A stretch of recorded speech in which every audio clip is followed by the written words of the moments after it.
Bueno, vamos a arrancar, vamos a finalizar la presentación que iniciamos el lunes, donde intentamos describir los componentes de un circuito frigorífico.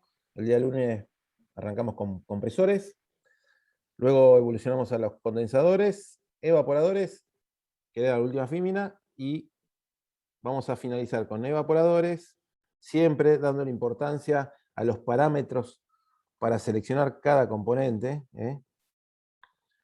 Habíamos visto un montón de geometrías de evaporadores, ¿sí? Acá la habíamos mencionado a Claudia, un evaporador de tubo aletado forzado. Esto es un clásico en cámaras de refrigeración. Otros de convección natural para regular o para minimizar el movimiento del aire, y otros intercambiadores, otras geometrías, ¿sí?, aplicadas o destinadas para enfriar algún fluido en estado líquido, ¿sí?, y otras por conducción, donde el refrigerante estaba alojado en el interior de las placas. Y ahí hemos terminado la primera entrevista. Una instalación frigorífica y en el evaporador, que es la serpentina fría del sistema, muchas veces debe contar con un sistema de descongelamiento, ¿sí?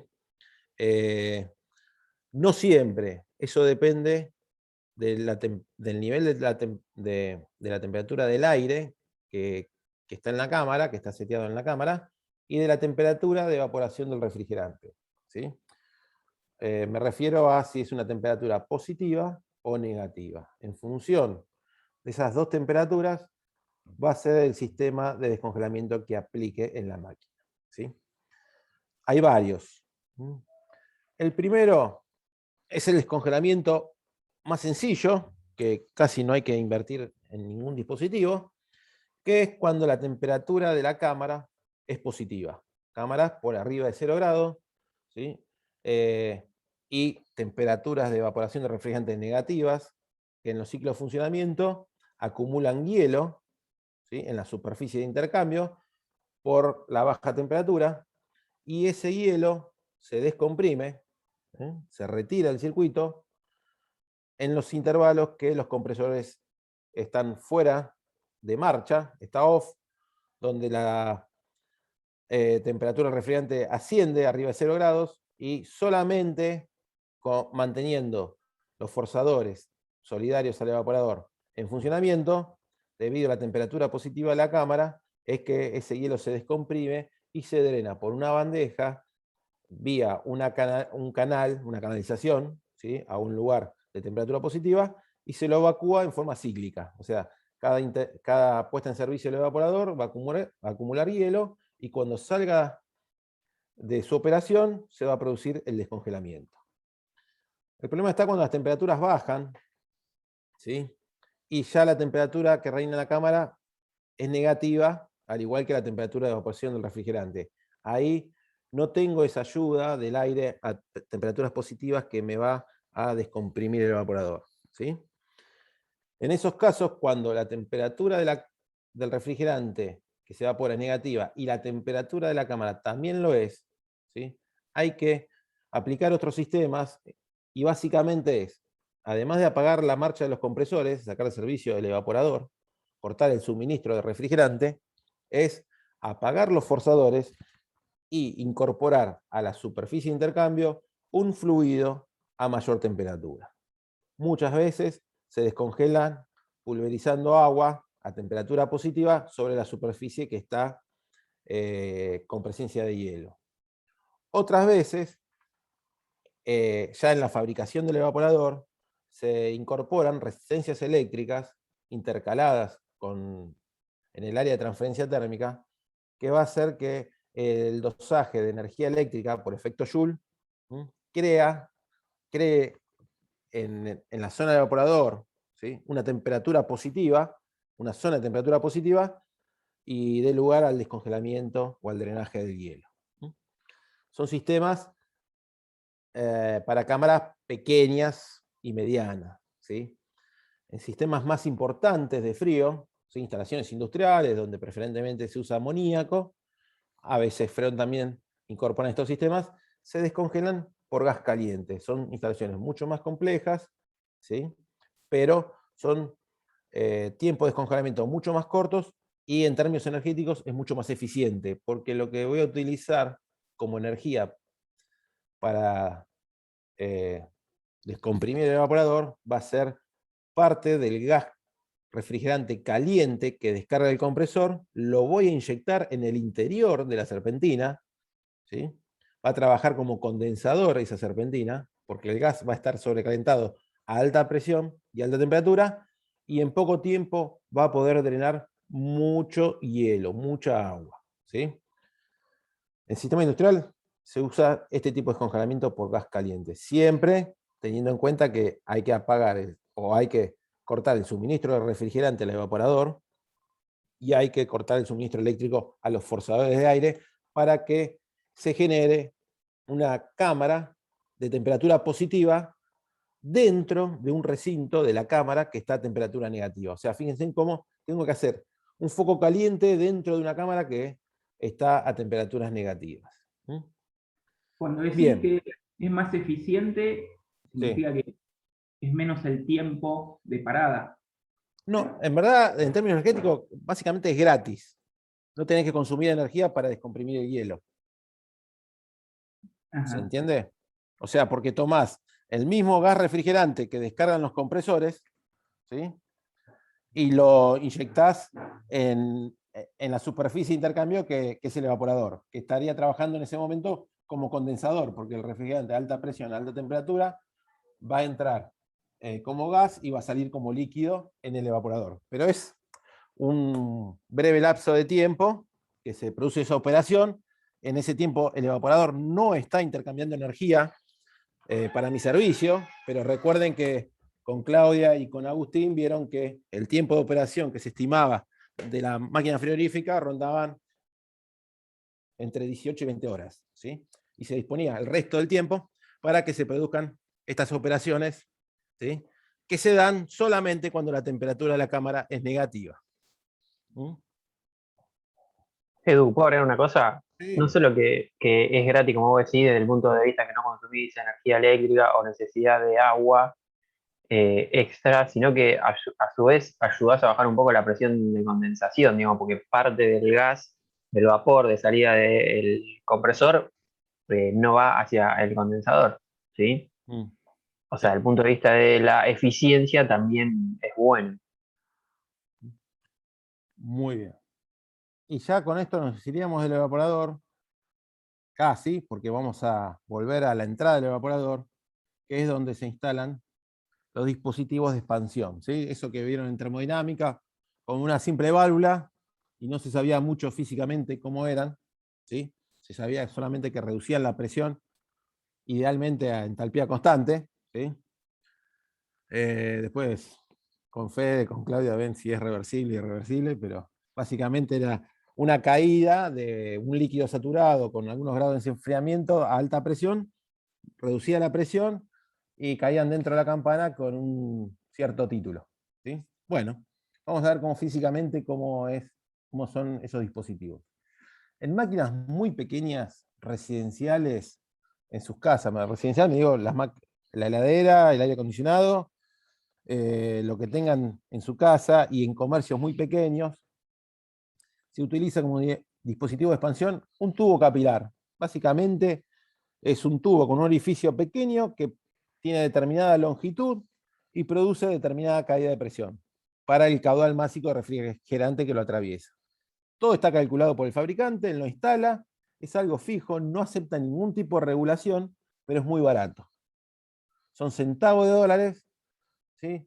Y para bajar el costo de un producto masivo, sirve y cumple su función, ¿sí? Porque generalmente la heladera y el aire acondicionado se manejan siempre de la misma manera, en las mismas condiciones de trabajo. ¿Sí? Tiene sus desventajas, ¿sí?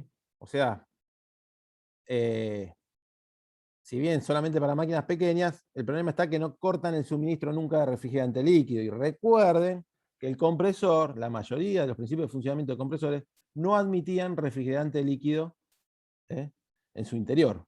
Entonces, ojo con estos dispositivos porque no me aseguran que cuando el compresor pare, el refrigerante que está en el evaporador siga evolucionando, se siga llenando ese evaporador y pueda llegar a la succión del compresor, ¿sí? Obviamente en la heladera de su casa, en cualquier máquina, el diseño contempla esa situación y no trae ninguna consecuencia. Bueno, pero vamos a algo más industrial, a un dispositivo de expansión un poco más industrial, ahí está.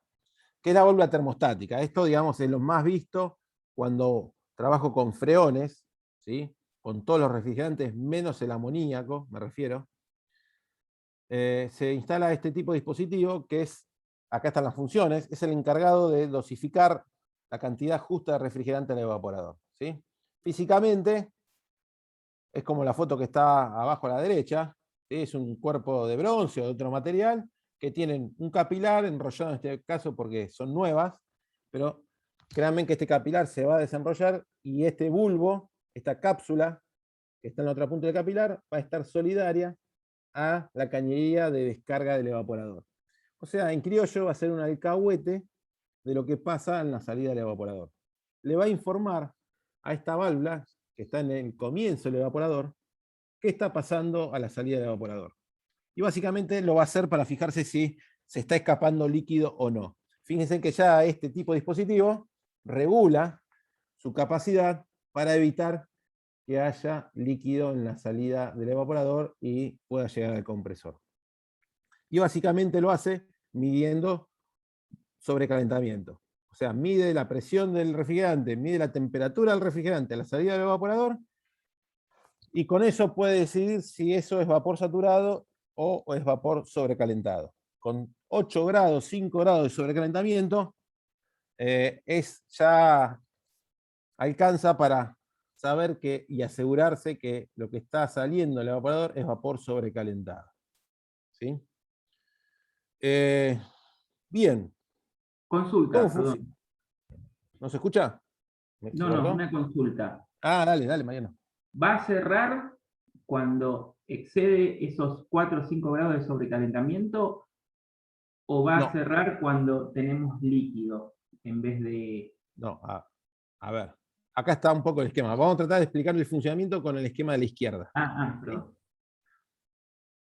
Básicamente, esta válvula, fíjense que esta es otra marca, pero la fisonomía es siempre la misma. Parece que uno copia al otro, pero ya se ha llegado, con el paso del tiempo, se ha llegado a que esta es la mejor geometría. ¿Sí? Se ve el bulbo remoto con el capilar.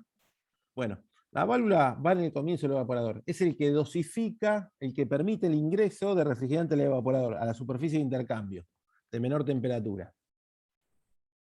Como dije, el capilar, que está en la parte superior, se abraza, físicamente se abraza, y se aísla a la cañería de descarga del evaporador. Es un alcahuete. Perdón que están grabando la clase, pero creo que es un adjetivo que le queda bien al bulbo remoto. Y lo que va a hacer es, a ver, Mariano, voy a tratar de explicar un poco cómo funciona esto. Acá entra líquido a alta presión con algún grado de su enfriamiento. Al atravesar esta restricción, este asiento y esta aguja, pasar por acá, se produce la reducción de presión, esa caída de presión brusca, ¿sí? A entalpía constante, pongámosle, si es ideal. Y va a aparecer a la salida, esperen, se me fue, voy a poner el cursor, si me deja. A la salida voy a tener esa masa de líquido, acá. Acá ya va a aparecer líquido saturado a menor presión y vapor saturado por el descenso de presión. ¿Sí? Esa mezcla va a introducirse por diferencia de presión, va a viajar porque de alguna manera la diferencia de presión empuja el refrigerante en la serpentina, y a medida que absorbe energía, el título de vapor va a ser cada vez mayor.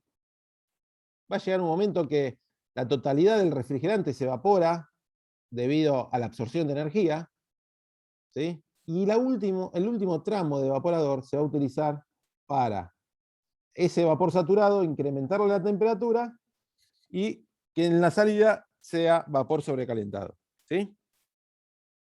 Para que esto trabaje, module su capacidad, no es que abre y cierra, sino que modula, voy a comparar la presión del bulbo remoto, donde se aloja el mismo refrigerante que circula por el evaporador.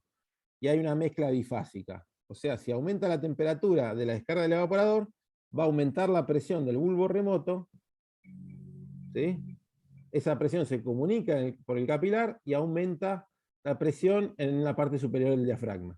Y tiende a descender la aguja y a producir la apertura progresiva de la válvula. Con eso, fíjense que también en el diafragma se compara la presión de baja, de evaporación, ¿sí? Y una fuerza elástica que se regula con un tornillo de ajuste. O sea, fíjense que la posición de la válvula la va a determinar la presión o la temperatura del bulbo remoto, la presión de evaporación y la fuerza que produce el resorte, que va a ser una regulación que va a ser el operario, ¿sí? El operador del sistema. Entonces, yo lo que quiero es que acá el refrigerante, en este punto, dentro del evaporador, que ya voy a empezar a encaminarme hacia el compresor, sea vapor sobrecalentado, o sea, esté 5 a 8 grados por encima de la temperatura de saturación. ¿Mm? Ya con eso me puedo asegurar que eso no hay líquido. Si acá censo que la presión que se censa en la parte baja del diafragma, ¿sí?, corresponde a la misma presión de saturación que tiene el refrigerante, ¿sí?, en la descarga del evaporador, no sé lo que hay adentro del evaporador, no sé si es todo líquido, todo vapor o una mezcla y qué título tiene, ¿sí? Entonces, la válvula mecánicamente mide sobrecalentamiento. ¿Sí? Si la válvula está muy cerrada, el líquido se va a terminar anticipadamente, ¿no? O sea, antes de donde debería ocurrir eso. El resto, a medida que cuando se termina el líquido, el resto del camino va a absorber energía para sobrecalentar el refrigerante. Consecuencia, la temperatura del bulbo remoto va a ser alta, porque el sobrecalentamiento va a ser alto, va a aumentar la presión del bulbo remoto, aumenta la presión de la cámara superior y produce la apertura de la válvula. ¿Sí? Deja pasar más refrigerante y el líquido empieza a avanzar en el evaporador. El líquido va a seguir avanzando y bueno, a medida que avanza el líquido, el sobrecalentamiento, o sea, la superficie serpentina para sobrecalentar es menor, el grado de sobrecalentamiento es menor y el bulbo remoto, al reducir su temperatura, reduce su presión y comienza a cerrar la válvula progresivamente. O sea, fíjense en cómo este equilibrio de fuerzas hace que, en función de cómo posicionan el tornillo, que voy a regular el sobrecalentamiento, acá no haya refrigerante líquido. ¿Se entendió un poco la idea? La válvula está constantemente abriendo y cerrando, no abriendo totalmente y cerrando totalmente, sino modulando su posición para ajustar el caudal de refrigerante a la demanda del sistema. Bien. Características de estas válvulas, por lo general tienen un cuerpo único dentro de un rango de potencia frigorífica, de capacidad, y el ajuste fino se hace mediante el intercambio de toberas. ¿Sí? Estos tubitos que van insertados acá adentro, esto es en el ingreso, es la regulación fina de la válvula, o sea, el orificio, la restricción física que produce la caída de presión, y se ajusta, vienen por números, por tamaños, y se ajusta en función de la capacidad que tiene el sistema. Fíjense en la tabla de la derecha, habla de estos orificios intercambiables, de estas toberas intercambiables, que tienen medidas por números, y van a estar instaladas siempre en el mismo cuerpo de la válvula, pero va a ser función del refrigerante que movilice esa válvula, que tiene que ser la misma que el bulbo remoto, y de la capacidad nominal, en este caso en kilowatts. O sea, en función del refrigerante y la capacidad nominal del sistema, voy a tener que elegir la tobera a instalar. Son finos, pero... Y después, el sobrecalentamiento lo voy a hacer con el tornillo que me va a permitir comprimir más o menos el resorte, que va a ser la tercera fuerza que actúe en este equilibrio. Bueno. Hay una válvula un poco más compleja que la anterior, pero sigue siendo la misma y tiene la misma función, que es la válvula que compensada externamente. La única diferencia con la anterior es que tiene un conducto adicional, que es este que está acá, ¿sí? Que no solo, o sea, la anterior lo único que hacía era medir la temperatura del refrigerante con este bulbo remoto. Ahora, además de medir la temperatura, mide la presión que hay a la salida del evaporador. O sea, fíjense que midiendo presión y temperatura, puedo saber cuál es la calidad del refrigerante en este punto. ¿Cuándo se utiliza esto? Cuando los evaporadores son grandes. Este trayecto de caño es importante, la caída de presión es importante, y esa caída de presión entre el ingreso del evaporador y la salida del evaporador va a afectar el comportamiento de la válvula. ¿Sí? Recuerden que la anterior, lo que actuaba bajo el diafragma era la presión que había en el ingreso del evaporador. Como ahora hay una reducción de presión debido a la caída, al rozamiento, a la fricción, ¿sí? Lo que se hace es, no se toma la presión en el ingreso del evaporador, sino se toma en la salida del evaporador para comparar peras con peras y no peras con manzanas. ¿Sí? Y con esto se ajusta de forma precisa el sobrecalentamiento. Nada más que eso, no quiero entrar, se usan solamente para evaporadores más importantes. La otra es para evaporadores pequeños, donde la caída de presión entre la entrada y la salida del fluido no tiene importancia. ¿Sí? Bien, pasan los tiempos, avanza la tecnología, avanza la electrónica y empiezan a aparecer válvulas de expansión electrónicas. ¿Sí? Ya no es como las anteriores, que eran puramente mecánicas, donde había diafragmas y resortes, sino empiezan a haber sensores de presión, sensores de temperatura, motores eléctricos, ¿sí? Y válvulas solenoides. ¿Sí? La función es exactamente la misma. ¿Sí? Regulan el grado de llenado del evaporador. ¿Sí? ¿Cómo trabajan? Bueno, las válvulas AKB son estas válvulas. Esta es realmente la válvula, fíjense que estas válvulas, ¿sí? Que producen, son válvulas automáticas que abren y cierran, ¿sí? Pero estas sí, abren todo y cierran todo. No es que van modulando el grado de apertura. La de la izquierda, la de la derecha sí. La de la derecha son válvulas que modulan la cantidad de refrigerante con un motor paso a paso, donde van despegando la aguja o cerrando la aguja contra el asiento, para modular en forma continua el paso de refrigerante. La de la izquierda trabajan con una bobina que trabajan por ancho de pulso. O sea, están cierto tiempo cerradas al 100% y cierto tiempo, del orden de los segundos, abierta al 100%. Entonces, si regulando esos tiempos de apertura y cierre, modulan la cantidad de refrigerante que dejan pasar. Hoy en día, todo hace pensar que las válvulas termostáticas mecánicas van a ir siendo reemplazadas por estas válvulas electrónicas. Las anteriores funcionan bien, o sea, nadie se queja. Estas válvulas pueden llegar a tener como ventajas con respecto a las anteriores, que obviamente son más onerosas, porque no solamente hay que comprar la válvula, sino el sensor de presión, el sensor de temperatura y el controlador que está acá abajo. Este controlador, que es el que adentro tiene memorizada la tabla del refrigerante, o para cada refrigerante, que yo la puedo configurar, y en función de la presión y temperatura que midan, puede saber si abrir o cerrar más. ¿Sí? Como les dije, bueno, esto es más caro. ¿Y para qué me conviene cambiar lo anterior, las mecánicas? La diferencia que tienen estas válvulas, además que introducen menos caída de presión cuando el refrigerante las atraviesa, me dan un cierre efectivo. O sea, cuando cierran bien. Las anteriores, estas válvulas, si bien les dije que el capilar no tenía posibilidad de cerrar, porque siempre era un conducto abierto, sin ningún tipo de regulación, estas válvulas no me aseguran un cierre efectivo, de esta aguja contra este asiento. Entonces,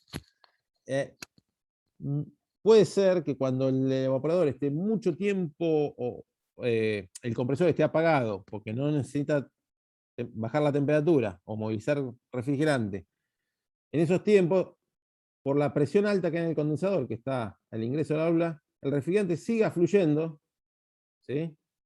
Porque la válvula no cierra de manera correcta, siga invadiendo, llenando, inundando el evaporador, y puede ser que el refrigerante líquido viaje hasta el compresor, y cuando el compresor entra en servicio, tenga un golpe de líquido, ¿sí?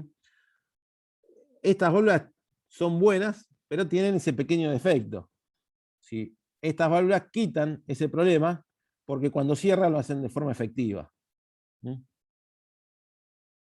Son pequeñas ventajas. Obviamente el que quiere vender, el vendedor de Danfoss quiere vender este tipo de válvulas porque son más redituables. ¿Sí? ¿Alguna pregunta hasta acá? Fíjense en las diferentes formas que pueden tomar un elemento de expansión cuando hablamos de expansión directa o expansión seca. ¿Sí?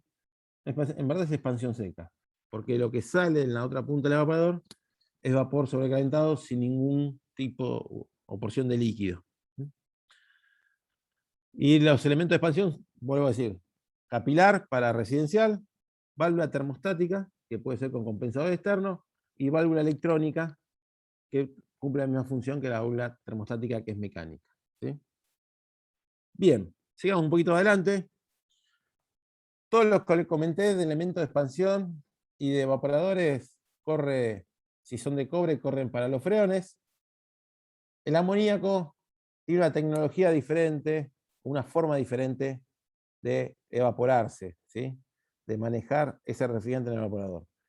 Y es lo que se denomina evaporador inundado. Es una instalación más compleja que se amortiza cuando la energía que se transfiere es importante, hay potencias importantes, y eso hace que sea razonable su instalación. En sistemas pequeños de freón no tiene sentido colocar evaporador inundado, porque es mucho más complejo y ese sobrecosto no se pagaría en la vida útil de la máquina. ¿Sí? Bueno, ¿cuál es la diferencia entre freón? Básicamente el freón es evaporar el refrigerante y asegurarse que a la salida sea vapor sobrecalentado. Y así se evita que el refrigerante líquido llegue al compresor.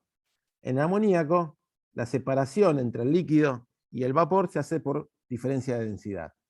Básicamente, viene el líquido a alta presión del condensador, ¿sí? Si bien pasa por una estrangulación, pero esa estrangulación no cumple la función de dejar pasar más o menos refrigerante, porque esta válvula que está acá, que regula el ingreso de refrigerante líquido al evaporador, lo hace por nivel, ¿sí? No por sobrecalentamiento. Básicamente tiene un flotante, y cuando falta refrigerante en la superficie de intercambio, abre el paso y deja pasar más refrigerante líquido. ¿Sí? Ese refrigerante líquido que redesciende la presión en esta cámara de cambio de fase, acá se genera vapor que ya se separa por diferencia de densidad hacia la parte superior, que va a estar la succión del compresor, y el líquido saturado a baja presión viaja o por convección natural o por convección forzada por válvulas centrífugas que movilizan amoníaco. Esto es una bomba centrífuga de amoníaco, ¿sí? Entonces el amoníaco es bombeado a través de una superficie de intercambio, donde el amoníaco se va vaporizando parcialmente, no totalmente, por eso no es expansión seca. No una pequeña, pero siempre hay mucho líquido en todo el recorrido, y cuando ese refrigerante vuelve a esta cámara de separación, el líquido va a caer a ser reinyectado en el área de transferencia, en la superficie de intercambio, y el vapor que se generó debido a la transferencia térmica se va a separar por diferencia de densidad para viajar al compresor. ¿Sí? A ver, las fotos de abajo a la derecha son evaporadores, ¿sí? En cámaras de amoníaco, donde son sistemas bombeados, ¿sí? Uno no ve una cámara de separación, sino va a haber un conducto que trae amoníaco, que es este, impulsado por una bomba que ingrese al intercambiador y retorne a la cámara de separación que está en la sala de máquinas, seguramente, una mezcla de vapor saturado y líquido saturado, para separarlo, extraer el vapor y llevarlo a los compresores y el líquido volver a reinyectar. Con esto estoy enfriando aire, pero también puedo enfriar agua. La foto de abajo a la izquierda es un intercambiador casco y tubo, donde por los tubos circula agua que necesito enfriar, es un chiller, una unidad enfriadora de líquido, y en la carcasa de este intercambiador casco y tubo es una pileta de amoníaco que está hirviendo, una olla de amoníaco que hierve gracias a la energía que absorbe del agua, que debe enfriar. El vapor saturado viaja por estos dos conductos, ¿sí? Se aloja acá en esta cámara que hace una separación física por densidad, ¿sí? Si bien el amoníaco al nivel normal tiene que estar por acá colmando la carcasa, ¿sí? Acá se separa el vapor saturado y se lo succiona hacia los compresores. Fíjense en cómo hay evaporadores que pueden transferir su energía a un líquido o a un gas.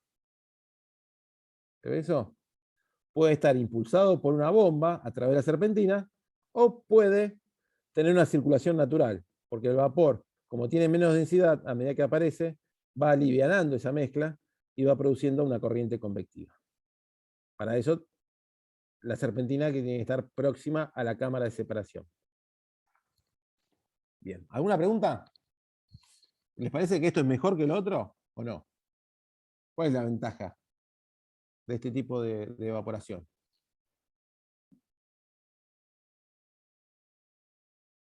El Te amoníaco asegurás que Dale, Néstor.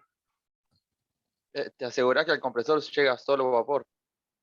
Bien, si el flotante, ese control de flotador funciona bien, nunca el compresor va a tomar líquido, ¿sí?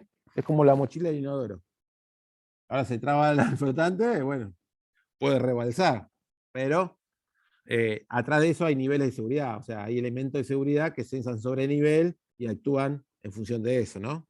No es que hay que poner una vela a este flotador para que no se trabe, ¿sí? Hay elementos de seguridad que miden el sobrenivel de líquido.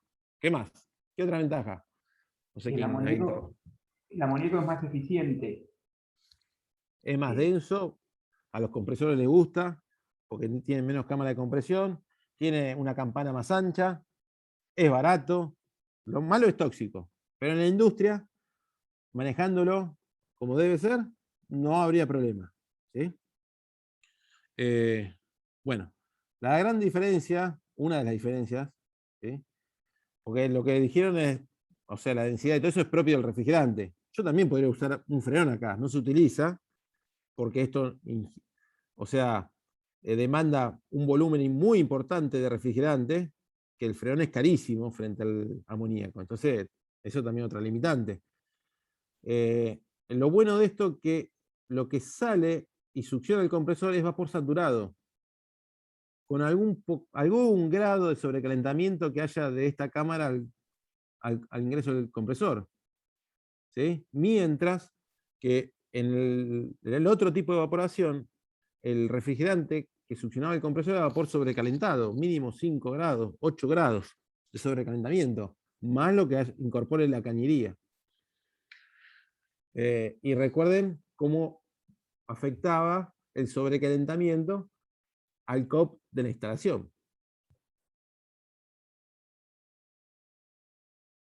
¿Recuerdan eso? Fue la clase que dio Juan, que arrancó Juan.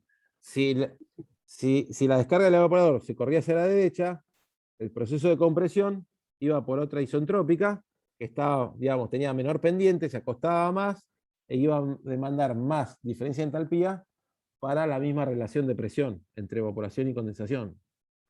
O sea, la parte derecha del ciclo se corría hacia la derecha y se acostaba, en criollo. ¿Mm?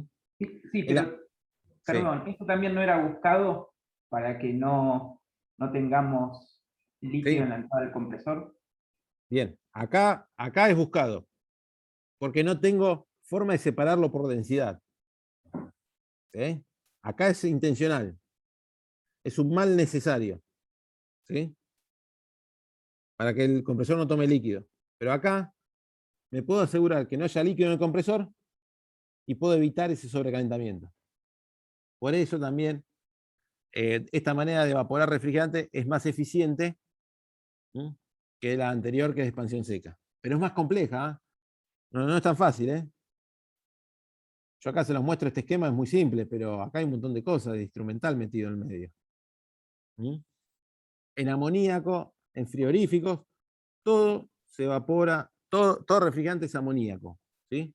Porque tiene más ventajas que desventajas. La única desventaja que tiene es que es tóxico. Después, son todas ventajas. Obviamente no van a poner amoníaco en un supermercado. Imagínense, van al Carrefour, se pincha una heladera con amoníaco. ¿Quién vuelve ahí? Nadie. ¿Sí? Hay otro riesgo. En una industria hay personal de mantenimiento, ¿sí? Entrenado, capacitado, para manipular este tipo de fluidos. En forma segura. Obviamente con todos los medios de seguridad presentes, ¿no? Y en funcionamiento. ¿Tenés idea, Eduardo, si no está prohibido el amoníaco, por ejemplo, en esos tipos de instalaciones comerciales? Está prohibido, no, nadie. Ahora, lo nuevo que viene en supermercados es tener amoníaco, pero en una pequeña porción, en la sala de máquinas, y movilizar la energía hacia las heladeras de la sala con dióxido de carbono. O hacerlo, ¿se entiende? Sí. ¿Sí? O hacerlo todo con dióxido, ya directamente. O sea, la moda, lo que viene es el dióxido de carbono como reemplazo de los freones en los supermercados. Pero el amoníaco adentro de la sala de venta, no. Olvídalo. Puede hacer desastres. Nadie va a pagar ese costo comercial, económico, llámalo como quiera. ¿Sí?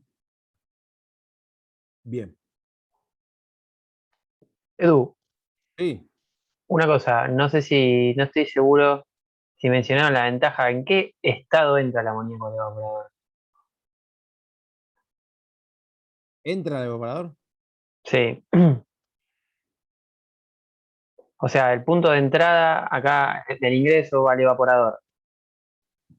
En un freón, ¿qué era? Era mezcla de título, perdón, vapor y líquido. O sea, ya había una parte que estaba evaporada. En este caso, es todo líquido. Y hay líquido en toda la superficie. ¿Se escucha? Sí. Entiendo lo que dice Juan. El área de transferencia del evaporador está al 100% con líquido, que es lo que realmente absorbe energía. Anteriormente, básicamente, la última parte del evaporador no sufría intercambio útil de energía. Estaba solamente para sobrecalentar el gas. ¿Sí? Entonces, los evaporadores, a la misma tasa de transferencia, al mismo intercambio de energía, en amoníaco son más pequeños, porque el 100% de la superficie es útil para el intercambio. ¿Sí? ¿Seguimos adelante? Además, ahí se puede, yo no lo sé, pero se puede forzar la circulación ahí, sí, ¿no? Se hace eso. También, Se totalmente, bombea Claro. Ahí tiene, mirá. Ahí se está, mirá. bombea con bombas centrífugas que dan básicamente la altura total que entregan es solamente para vencer la fricción del sistema. Por lo general, estos tanques de separación están próximos al compresor y se bombea, se impulsa refrigerante a toda la instalación, decenas o cientos de metros, a los diferentes intercambiadores de calor. Claro. ¿Sí? Claro, desde el punto de vista de la transferencia de calor, eso la mejora sustancialmente, ¿no? Que el fluido esté bombeado, digamos. A ver, sí, vamos a pensar que en el otro hay cambio de estado y hay turbulencia, la turbulencia te la garantiza el cambio de estado, la vaporización. Lo que pasa es que una vez que no tenés más líquido, sí, ya es muy pobre, porque no hay cambio de estado.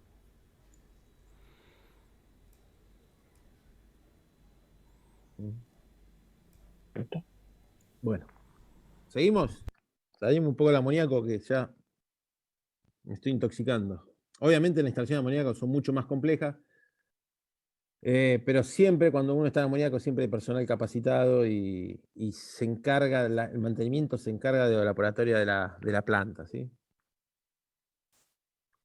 Bueno, vamos a ver un poco de dispositivos. Ya vimos los principales: compresor, evaporador, condensador y válvula de expansión. Ahora vamos a ver otros dispositivos que cumplen otras funciones, pero son útiles para que eso trabaje en forma correcta. Una es la válvula KBP, que es una válvula reguladora de presión, ¿sí?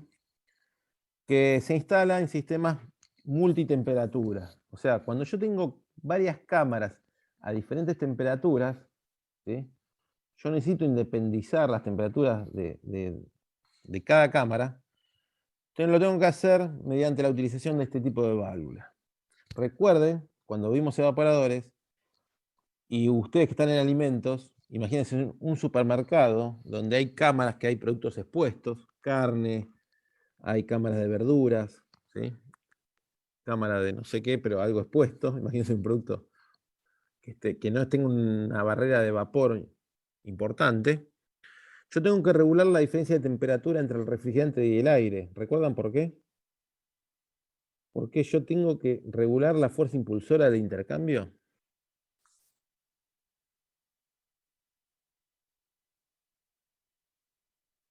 Para lograr diferentes temperaturas, según la cámara. No, a ver, si es una cuestión de temperatura, yo evaporando el refrigerante a muy baja temperatura, me aseguro un buen intercambio térmico, ¿sí? Imagínate, a ver, vamos a hacer una cosa. Imagínense que tengo una cámara de conservas que trabaja a 3 grados positiva, ¿sí? Carnes, y evapora a -10, porque tengo una fuerza impulsora. Y tengo una cámara de congelados que está a -20 y el refrigerante evapora a -30. ¿Sí? Fíjense que en un caso el refrigerante está a -10 y en otro está a -30. ¿Por qué tengo que tener dos temperaturas de refrigerante distintas? ¿Por qué no inyecto refrigerante y trabajo a una temperatura de -30 en todos los evaporadores? Por la humedad relativa que va a generar uno y otro. Exactamente. Cuando tengo posibilidad de intercambiar con el producto, ¿sí? Además de energía, masa, agua, que degrade su calidad, tengo que regular humedad en la cámara. Y eso lo hago con la diferencia de temperatura entre la cámara y el refrigerante. Por eso tengo que independizar la presión a cual evapora el refrigerante en cada unidad de intercambio o en cada recinto, ¿sí? Y para independizar y obtener diferentes temperaturas de evaporación, tengo que intercalar este tipo de válvula, ¿sí? Que regula la presión de evaporación en cada serpentina. Además de incorporar la válvula de expansión. Esto trabaja en conjunto, no es que una cosa reemplaza a la otra, cada una cumple su función. Bueno, ahí está cuando se utilizan. Creo que estamos hablando un poco de antemano. Y vamos a ver un esquema que va a pintar un poco mejor la cosa, ¿sí? Que es lo que más o menos lo quise comentar yo. Físicamente tienen esta forma, estas válvulas, y van conectadas en la descarga del evaporador. O sea, son válvulas que mantienen presurizado el evaporador al valor de presión que yo seteo, ¿sí? O sea, dejan escaparse. Acá el refrigerante en estos evaporadores está saliendo por este punto. Acá está el bulbo remoto de la válvula y otro sensor más.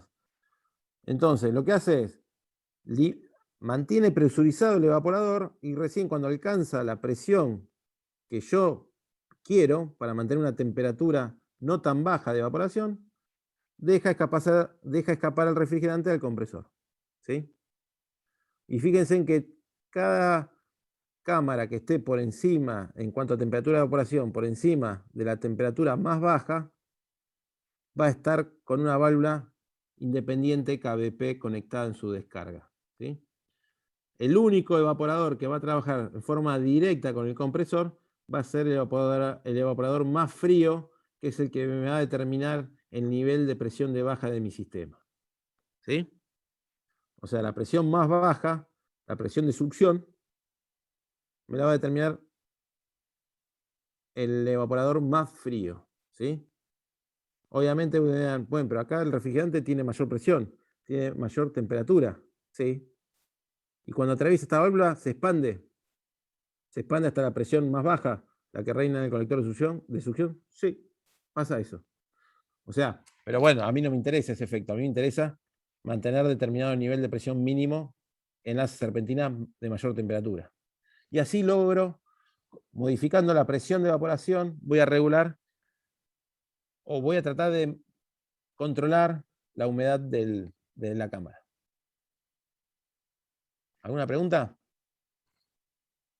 Básicamente, que traté de describir el objetivo y el funcionamiento de esta válvula. Nada más. Bueno. Además de esa válvula KBP, que solamente la utilizo cuando hay varios niveles de temperatura de evaporación, hay válvulas que van a tener otro funcionamiento. Hay válvulas que van a estar para aislar el sistema, para dejar pasar el fluido o no. ¿Sí? Y estas son las válvulas solenoides. ¿Sí? Estas son válvulas automáticas que por una señal eléctrica tienen una bobina con un campo magnético y un vástago que es succionado, como vieron en física, ¿sí? Manipulan fluidos. O sea, básicamente, por lo general es, si están energizadas, abren, dejan pasar fluido, y si se quita la energía en la bobina, cae el vástago y cierra. Y esto sí tiene un cierre efectivo. Hay válvulas que son de acción directa, porque el eje, es el mismo eje de la bobina, que está en la bobina, es el que cierra la válvula, y hay válvulas que son más grandes, que son pilotadas, que tienen la misma bobina, pero para cerrar efectivamente usan la presión del mismo gas refrigerante que está en la cañería. ¿Sí? Entonces destapan un pequeño orificio y el mismo gas refrigerante es el que produce el cierre de la válvula. ¿Sí? Válvulas pilotadas, cuando está la bobina separada del vástago, y válvulas de acción directa, cuando están montadas sobre el vástago que cierra, ¿no? Bien. Esto obviamente está solidario a un control automático, seguridades. ¿Se acuerdan que vimos controles de presión y temperatura? ¿Cómo se gobernaba una máquina frigorífica? La marcha de los compresores. ¿Se acuerdan que había una forma por presión y temperatura? Que cuando la cámara llegaba a temperatura, el termostato cerraba el paso de refrigerante, luego descendía la presión porque faltaba refrigerante, y el presostato del compresor sacaba de servicio al compresor mismo, ¿no? Bueno, estas válvulas van a trabajar en conjunto con los termostatos para habilitar o deshabilitar el refrigerante del evaporador. O cuando yo quiera hacer un descongelamiento por gas caliente, sean los culpables de, cuando pide descongelar el sistema, habiliten el paso de gas caliente desde el condensador. ¿Sí? Y cuando termine el descongelamiento, corten el suministro de gas a alta temperatura. También habrá válvulas de aislamiento manual. Cuando el operador necesita hacer mantenimiento, son como las llaves de paso del baño, ¿no? Cuando se pincha una cañería, cuando hay que hacer mantenimiento, se cierran las llaves de paso, se aísla el sector que se va a intervenir, no se apaga toda la instalación, se sectoriza, porque si no, no hubiera lugar donde poner el refrigerante que está circulando, ¿sí? Y se manipulan esta válvula para hacer mantenimiento. ¿Sí? Estas son más de control, de seguridad, y las manuales son más de mantenimiento. ¿Sí? ¿Dije eso? ¿No lo dije bien? Sí. Bueno, y después válvulas con uso más específicos, como la que está acá, que es una válvula de 4 vías. Esta válvula de 4 vías yo la menciono para un poco mostrarles que este dispositivo es el que me permite a mí que una máquina de freón unitaria, o sea, un evaporador, un condensador, un solo compresor, o sea, un grupo no central, ¿sí? Conmutando esta válvula, que tiene una bobina eléctrica, ¿sí?, en la punta, puede hacer que mi máquina, que mi superficie de intercambio trabaje como evaporador o como condensador. ¿Sí?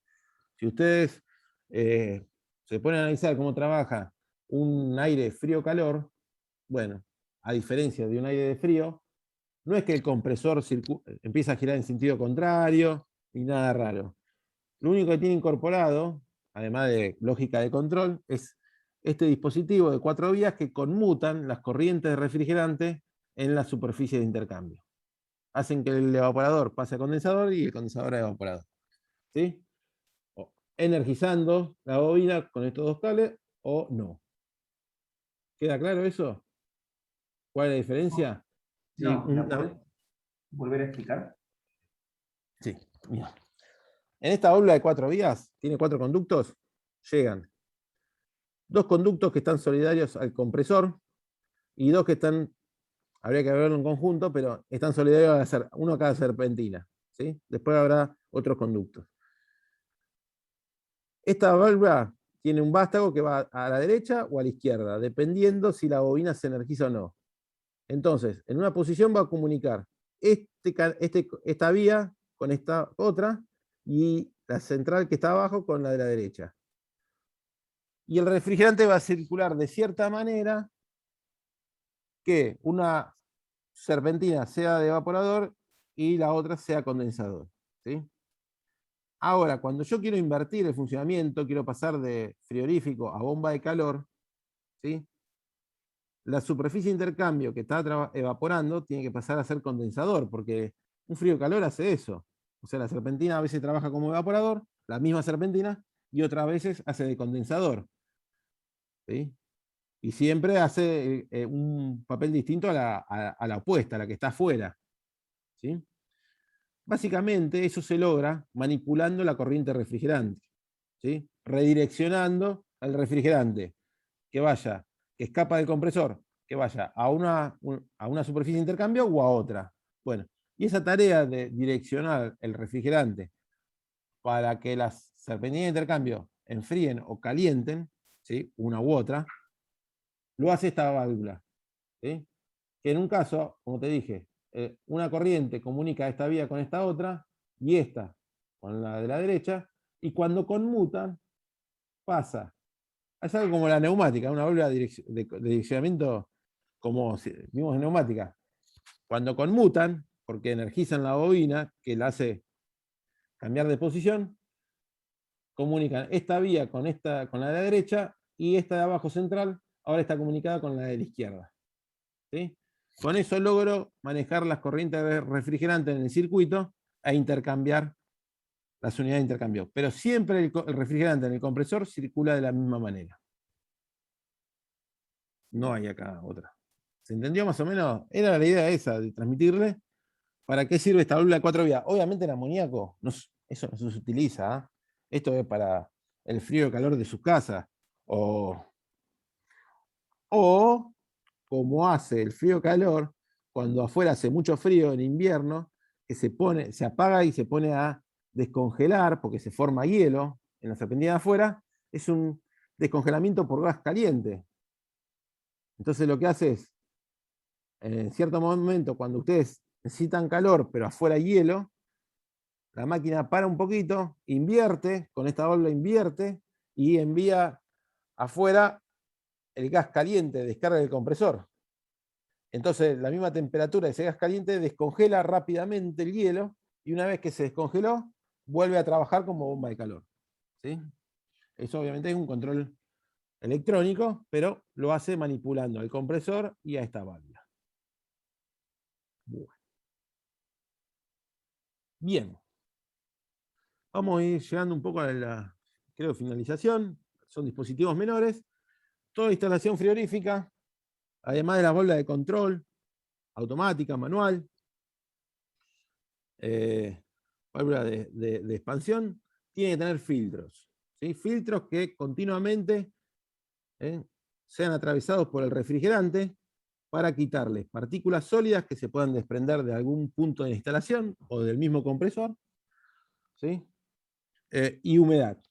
Humedad que pueda haber entrado en alguna etapa de mantenimiento, ¿sí? Que esa humedad no interactúe con el aceite del compresor porque lo degrada, y por eso básicamente los filtros tienen una malla metálica, un sinterizado filtrante para partículas sólidas, y en la mayoría tienen un elemento que deshidrata, un molecular Sievers, que es muy higroscópico, que cuando el refrigerante pasa con cierta cantidad de agua, va reteniendo el agua, la va acumulando y la va sacando de circulación. ¿Sí?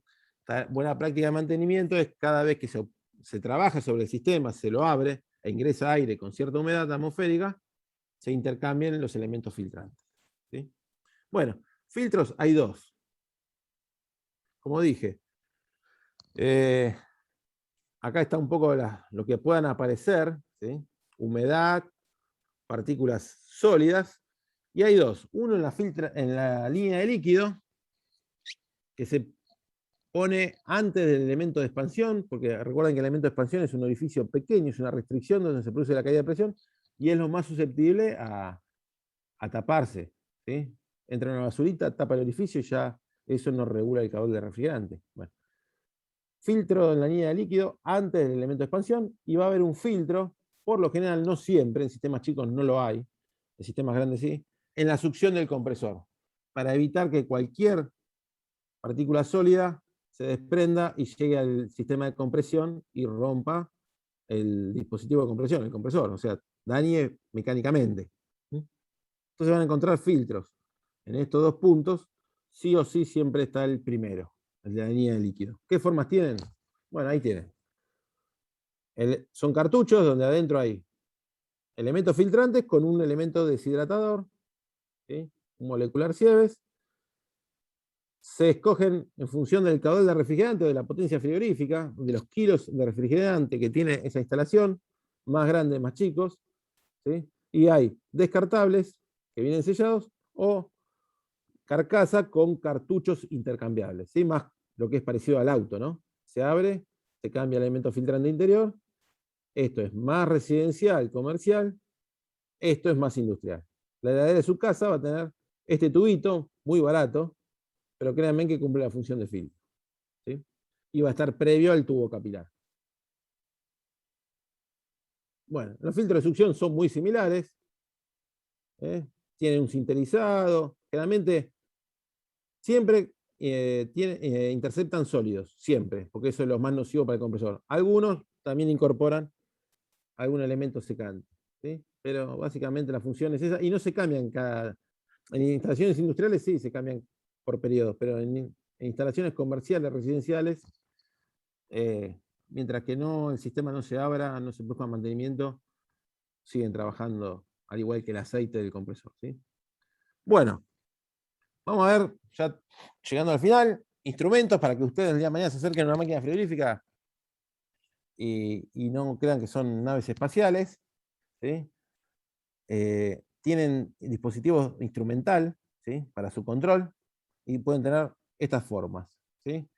Obviamente los manómetros son los que ustedes más van a visualizar, porque ya saben que esto mide presión, ¿sí? Siempre estos son el diagnóstico de una máquina frigorífica siempre se hace leyendo estas dos variables, presión de baja, azul, o la más baja del valor de los dos manómetros, y presión de alta. Obviamente siempre se hace con la máquina en funcionamiento. Si no, no tiene sentido, porque la máquina cuando está apagada toma valores. La de baja será la presión del recinto, y esto será la temperatura ambiente que reina en el medio condensante. Y si tiene capilar, se igualarán por vaso comunicante. Entonces, las presiones que siempre son de interés cuando el compresor está traccionando y se quiere ver la presión de trabajo de baja y la presión de trabajo del condensador. ¿Sí? Si no, no tiene sentido. Va a haber dispositivos que midan la presión, ¿sí? Esto puede ser tanto de baja como de alta. Este mide ambas presiones. Puede ser que solamente mida la de baja o la de alta, pero básicamente estas presiones se comparan con un set point que se regula, y pueden trabajar por operación normal, o sea, para prender y apagar el compresor. ¿Se acuerdan que en ciertos casos había un presostato solidario de compresor que lo ponía en marcha y lo sacaba de marcha? Bueno, tiene esta forma, un presostato mecánico que va a enviar la señal eléctrica, de acá no está, pero falta un cable eléctrico que va a ser el que energice la bobina del contactor del compresor, ¿sí? O son por seguridad. Muchas veces hay presostatos que están comunicados con un caño de un cuarto, ¿sí? De este lado será de baja y de este será de alta, porque si las presiones de baja y de alta toman valores anormales, que puede ser fuga de refrigerante, la presión de baja se va muy abajo, ¿sí? Día muy caluroso, el compresor toma mucha potencia, toma mucho amperaje, esta presión de alta se va arriba, ¿sí? Entonces, antes que ocurra algún daño permanente, presostatos de seguridad van a actuar cortando siempre el suministro de compresor, de eléctrico al compresor y dando una señal de falla. Termostatos electrónicos para controlar temperaturas, termostatos mecánicos también para controlar temperatura, hay de todo, y presostatos, este está, como dice aceite, en compresores grandes, también como en el auto hay que controlar la presión de aceite del compresor para asegurar que haya lubricante. ¿Sí? Es como un vigía, como el motor que tienen ustedes, ¿no? Si falta aceite, si no hay presión de aceite, este es el alcahuete, básicamente, que emite la señal. Y bueno, visor de líquido para ver qué está pasando realmente dentro de una cañería. Es como una lupa dentro de una cañería. Bueno, ¿alguna pregunta más hasta acá? ¿Qué hora es más o menos, Geo? Porque yo no tengo horario. Por favor. Las 7 menos 5. Bueno, quedan 5 minutos, ¿no? No, las 7 menos 5. Bueno, quedan 5 minutos. 5 minutos largos van a ser. Bueno, lo que están viendo acá abajo es una es una central de compresores en paralelo, ¿sí? Ya esto lo hemos visto la clase pasada, cuando vemos acoplamiento de compresores para ganar caudal, ¿sí? Colocarlos en paralelo, todos toman de un mismo colector de succión. Estos que están viendo acá como mayor diámetro son filtros de succión que están aislados térmicamente para evitar aumentar el sobrecalentamiento. Esto es freón porque las cañerías son de cobre. Y estos 3 compresores que están trabajando en paralelo, que descargan este colector que va al condensador, lo que van a tener intercalado en su descarga va a ser un separador de aceite. O sea, acá tengo el riesgo de que un aceite de un compresor migre a otro compresor. ¿Sí? A cualquiera, dependiendo de cuánto tiempo estén funcionando, cómo estén funcionando. Para ecualizar los niveles de aceite y que uno no me quede con sobrenivel y otro con faltante de aceite y se dañe permanentemente, hay sistemas que se encargan de ecualizar, de nivelar el aceite, el nivel de aceite en los cárteres de los compresores. ¿Sí? En sistemas grandes lo que se hace, y de baja temperatura, se intercala este separador de aceite, se trata de captar lo más posible el aceite para reinyectarlo con controlador de nivel por flotador en cada cárter de compresor. ¿Sí? Y se utilizan cuando la temperatura es baja, de evaporación, en evaporadores inundados, pero de otra manera no es tan simple como esto. Pero en el evaporador inundado, el gran problema y lo que hace costoso también es el aceite. Porque el amoníaco no se mezcla tan bien con el aceite como hacen los freones. Entonces tiende a decantarse, a acumularse en los puntos bajos de la instalación, y hay que tener una instalación para retornar el aceite de los puntos bajos de la instalación hacia los compresores. Bueno, y el sistema de doble etapa de compresión. Básicamente eso. Bien, vamos llegando ya al final. Bueno, ahora ustedes tienen que opinar o comentar. Lo que están viendo es una unidad condensadora. ¿Sí? Se debe ser más fácil. Es una máquina frigorífica a que le falta el elemento de expansión y el evaporador, porque esos están siempre dentro de la cámara, del recinto que yo voy a acondicionar. ¿Sí? El resto lo están viendo ustedes acá. ¿Me pueden mencionar qué dispositivos pueden identificar?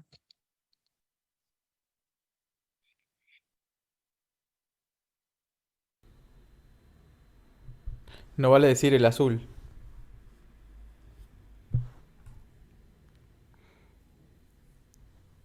El azul.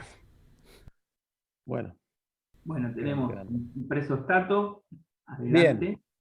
Este es un presostato. Y fíjate, ya que Mariano dijiste presostato, fíjate que este tubito que baja acá, que es la toma de presión del presostato, se va por acá y es el canito que aparece acá.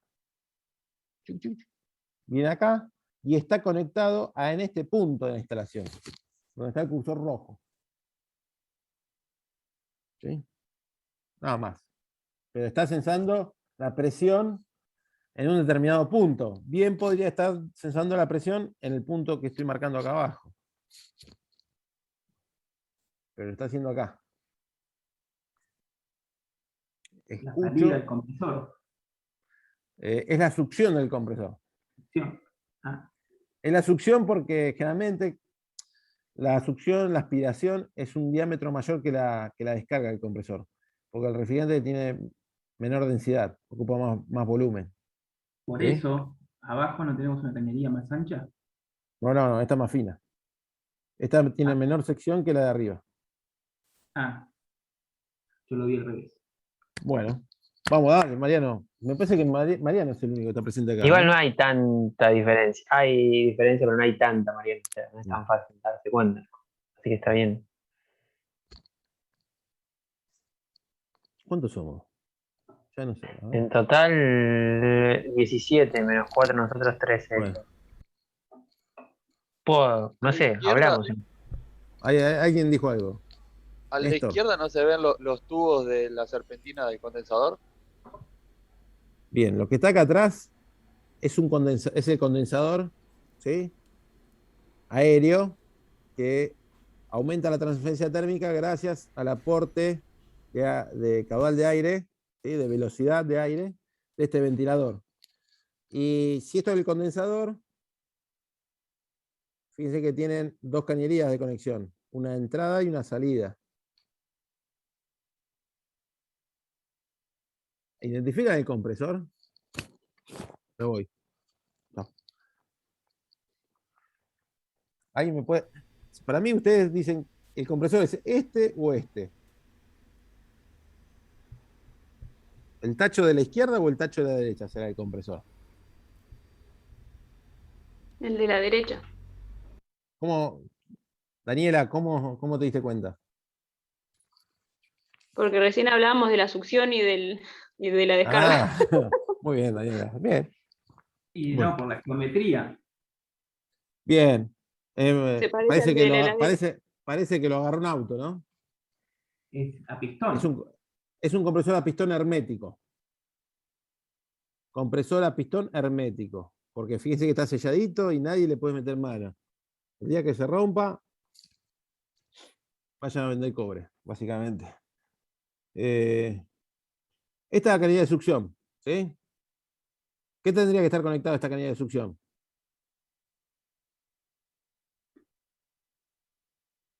La salida del evaporador. Bien. ¿Y dónde está la salida del evaporador? ¿Dónde dije que estaba el evaporador? En la cámara. Allá adentro, en la cámara, ¿sí? Claro. Bueno, entonces el caño que descargue el evaporador va a venir y se va a conectar acá. Entra el refrigerante a baja presión sobrecalentado, ¿sí? Entra, refrigera el motor del compresor, entra a los pistones que están acá abajo, ¿sí? Aumenta la presión, aumenta la temperatura y se descargan por la otra cañería. Fíjense que el hermético tiene 2 puntos de conexión, no hay más cañería. El refrigerante de alta temperatura, alta presión, viaja por este caño, acá desaparece, pero es el que aparece acá atrás. ¿Sí? Este conducto viaja hacia arriba e ingresa al condensador. El refrigerante condensa, cambia de estado, o sea, el vapor sobrecalentado llega como vapor saturado, a alta presión, cambia de estado, pegará, va y viene para un lado y para el otro, fíjense en todos los retornos que tiene esta serpentina, llega a líquido saturado por acá, la última parte del condensador se usará para enfriar ese líquido, siempre a la misma presión, y lo que obtengo acá abajo es líquido enfriado que se va a acumular en un tubo recibidor. Esto es una garrafita, es un tanque, un pulmón de refrigerante, ¿sí? Que cuando el sistema no necesita refrigerante porque vació el evaporador, si el sistema es un control de temperatura, lo va a acumular en este recipiente. ¿Sí? La descarga del tubo recibidor está en la parte superior, pero en verdad tiene que tomar líquido, para eso tiene un tubo pescador, que en el interior del tubo va hasta acá abajo para siempre tomar líquido. Ese líquido lo vuelve a conducir y tengo que volver a la cámara, alimentar el evaporador. Entonces lo que voy a hacer es atravesar un filtro ¿Este filtro que es de succión o de línea de líquido? Línea de líquido. Línea de líquido. Tengo una mirilla para saber si realmente lo que está yendo al evaporador es líquido. Esto es un vidrio. Y esta cañería, este tapón negro que está acá, se va a conectar con el ingreso de la válvula de expansión, que está también dentro del recinto, próximo al evaporador. ¿Sí? Esto es lo que va arriba de cualquier cámara frigorífica. Individual, ¿no? No es central. ¿Sí? Cuando hay un evaporador, un compresor, un condensador, ¿sí? Que trabajan en forma unitaria. ¿Se entiende eso? Ahora dicen, sí, yo ya lo sabía. Bueno, si lo saben tanto, me gustaría que me expliquen esta otra unidad condensadora, que tiene cosas comunes a la anterior y tiene cosas diferentes.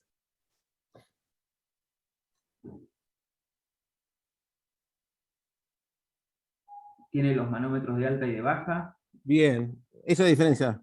Esto es como, ya no hace falta entrar con un manómetro externo a algún punto de toma de presión para tomarla de forma puntual. Constantemente le está entregando al operador o le da la posibilidad de visualizar cuáles son las presiones de trabajo, tanto de baja como de alta. Muy bien, Mariano. ¿Qué más? Es un compresor semi cerrado, Semihermético, perfecto. semi hermético. Muy bien, muy bien. Podría ser a pistón, pero también a tornillo. A pistón, es a pistón. Acá, esta es una tapa de cilindros, una tapa de válvulas, perdón. Y acá atrás también tiene otra tapa de válvulas. Está en B.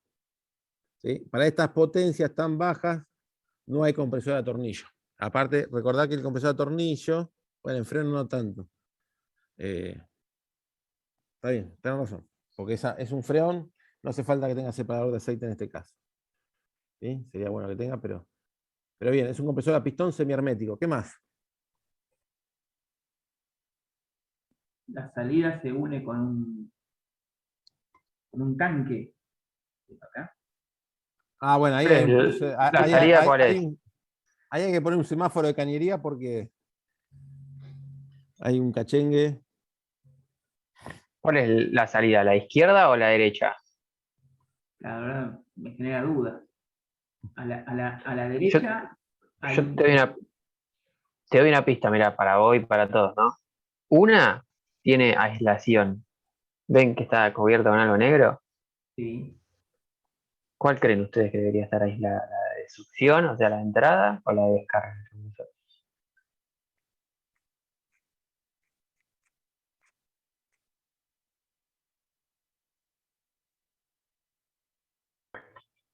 Pensemos, a la salida del compresor, ¿qué estado tiene el vapor? líquido. A la salida, Vapor. vapor Que que, entra al condensador. Ah, claro, o sea, está recaliente. O sea, está a la mayor temperatura del sistema, digamos. No te conviene aislarlo ahí. ¿Para qué querés que esté aislado térmicamente? claro, la Mejor que idea es vaya enfrente. intercambio. Claro. Y ahora hagan ustedes a ver el razonamiento para la entrada, que ahí está Edu. Así descansa un poco, creo que estaba medio cansado, ¿no? De la voz. ¿Yo? Sí, No menos. Pues la entrada está aislada para que no se sobrecaliente demasiado. Perfecto. Es esto. Esta es la succión del compresor. Y acá aparece un bien. tacho que antes no aparecía. Que tampoco lo mencionamos. No lo mencionamos nunca, pero puse la foto para mencionarlo en este punto, ¿no? Este es el ingreso de la succión del compresor. ¿Sí? Donde atraviesa el motor eléctrico, porque recuerden que los semiherméticos también se refrigeran con el propio refrigerante. Evoluciona de derecha a izquierda, ingresa en los sistemas de compresión, en los cilindros, y egresa por este conducto que va y se va hacia el condensador, que es este que está acá. ¿Sí? Pero antes pasa por un separador de aceite. Un tubito que está acá atrás. ¿Sí? Ese separador de aceite va a separar, y después acá no se ve, pero va a haber un retorno por este punto de aceite. ¿Sí? Al compresor. Condensa. Este es el mismo condensador, pero acá tiene dos forzadores por una cuestión de geometría, que es más rectangular. Y el líquido va a volver, que se condensó, va a volver y va, este sí está repetido, va a volver al tubo recibidor. ¿Sí? ¿Está? El tubo recibidor va a tomar la salida y la salida está por acá atrás y tiene una válvula solenoide. Y acá está el taponcito. ¿Sí? Y esto se va a ir hacia la cámara, llevando líquido, acá no está el filtro. Va a estar el filtro, va a estar adentro de la cámara y va a volver el vapor sobrecalentado, que se evaporó, va a volver por este tapón azul. ¿Sí? O sea, esto hace condensar al refrigerante, lo envía como líquido a alta presión en este punto y vuelve por este tapón azul como vapor sobrecalentado a baja presión. Ahora mi pregunta es, ¿qué hace esto acá? Otro tacho más en la succión del compresor.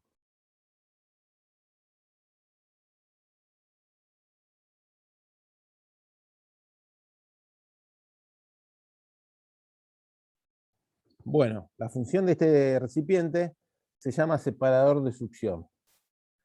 Más allá que la válvula de expansión trabaje bien, ¿sí?, en forma correcta, para asegurarme, y esto creo que se usa más en bajas temperaturas de evaporación, para asegurarme que no haya líquido en la entrada del compresor, se pone esta trampa de líquido, que si llega a venir vapor con líquido, el líquido se queda en el tacho, y lo que sale por acá, me aseguro que sea vapor por lo menos saturado en ese caso. Si vuelve con líquido, lo que esté succionando es vapor saturado. ¿Sí? Y el líquido que se acumuló acá se va a ir evaporando progresivamente y se va a ir yendo y siendo succionado por el compresor. Entonces fíjense cómo diferentes unidades condensadoras pueden venir provistas con acá los compresores eran a pistón, pero pueden ser herméticos, semiherméticos, todos tienen tubo recibidor de líquido, algunos pueden tener separador de succión, ¿sí? Algunos pueden tener manómetros, otros no. Acá están los presostatos. Estos presostatos, fíjense dónde están conectados. Si siguen los cables, si siguen los conductos de un cuarto, ¿sí?, suelen ser de 1/4 de pulgada, van a ver que este está solidario a la parte de baja presión del compresor, que es lo más cercano al motor, y otro va a estar en la expulsión, el lado de alta presión. Son presostatos de seguridad, o sea, si la presión en la descarga o en la succión es anormal, esto va a enviar por el cable negro que sale acá abajo una señal eléctrica a la caja de conexión. No se quede acá, puede haber un contactor para deshabilitar el funcionamiento del compresor. Todas las seguridades están colocadas en serie y cualquiera que actúa apaga el compresor. ¿Mm?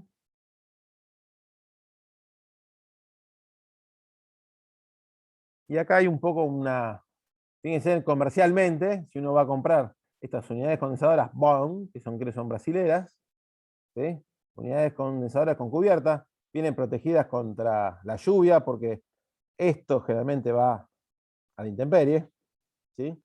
Fíjense que, leamos los títulos que me interesan. Unidades condensadoras para media y baja presión de evaporación, refrigerante 404, rango de aplicación de -1 a -30 grados.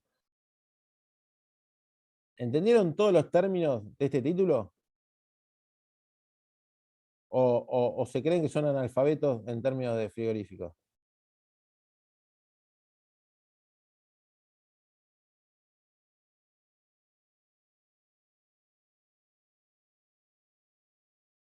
Mucha agua, Dios. ¿Qué dicen ustedes? Una unidad condensadora para media baja presión de evaporación. Juan le habló de estos rangos de presión de evaporación, ¿sí? Refrigerante 404. Rango de aplicación en cuanto a temperatura de evaporación de -1 a -30, o sea, puedo llegar a tener cámara de congelados, porque tengo una cámara de congelado de -18 grados, tengo refrigerante a -30, es factible. ¿Sí? Y fíjense que la capacidad de estos modelos se dan en función, en kilocalorías hora, se dan en función de determinada temperatura de evaporación y temperatura de condensación. O sea, están ensayados para en determinadas condiciones, para ser comparadas con otros equipos o extrapolar a otras condiciones de funcionamiento. Y fíjense, para las unidades condensadoras de abajo, son parecidas, pero no es lo mismo. Son unidades condensadoras para alta temperatura de evaporación. R22 es otro refrigerante que se usa preferentemente en altas temperaturas de evaporación, que ahora está reemplazado por 407 y 410. Y la temperatura de evaporación es de +5, un aire acondicionado, a -17, no llegan a -30. Porque Juan les mostró un gráfico que la temperatura de descarga del compresor en R22 se va a valores muy altos que complican la vida útil del aceite. ¿Sí? Y fíjense en que voy a correr la barra de tareas de la barra de. Y fíjense en que acá cada modelo también viene ensayado en la misma temperatura de condensación que las de arriba, pero a una temperatura de evaporación mayor, porque es su temperatura de evaporación más saludable o de mejor rendimiento. Y me dicen cuántas kilocalorías se intercambian en el evaporador, ¿sí? Para los diferentes modelos.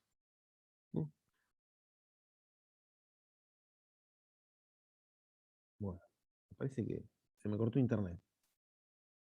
No, estás bien, Edu, ¿eh? Ay, bueno, me lo confirmaste lo peor. Bueno, ¿algún comentario, alguna consulta, alguna duda?